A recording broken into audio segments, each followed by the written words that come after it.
হযরতে আবু হুরায়রা রাদিয়াল্লাহু তাআলা আনহু ইরশাদ ফরমাইতরা, যদি কোনো মানুষে চায় যে হে তার ইমানের মজা পাইতো, তাহলে তার লাগে জরুরি হইয়া থাকলো অন্য মুসলমানরে মায়া করতো, মহব্বত করতো।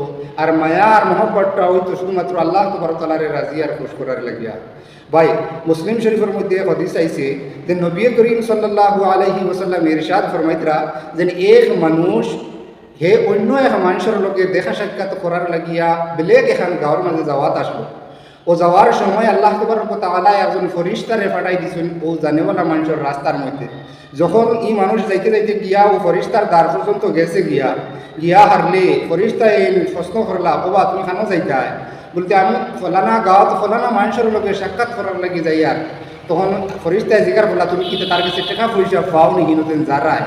তখন এই মানুষের জবাব দিলা, না, আমি আল্লাহ তাবারক তাআলারে রাজি আর খুশ করার লাগে এই মানুষের লোকে মহব্বত করি, ও তার লাগে মানুষের লোকে দেখা সাক্ষাৎ করার যাই। আর তখন ফরিস্তায় জবাব দিলা, আল্লাহ তাবারক তাআলা আমারে ফাটাইছেন ও কথার লাগিয়া যে তুমি অমুক মানুষরে অমুক গাঁও শুধুমাত্র আল্লাহ তাবারক তাআলারে রাজি আর খুশ করার লাগিয়ে দেখা সাক্ষাৎ করার যারায় আল্লাহ তাবারক তাআলা তোমার উপরেও খুশ হয়ে গেছেন, আল্লাহ তাবারক তাআলা তোমারে মহব্বত করবা।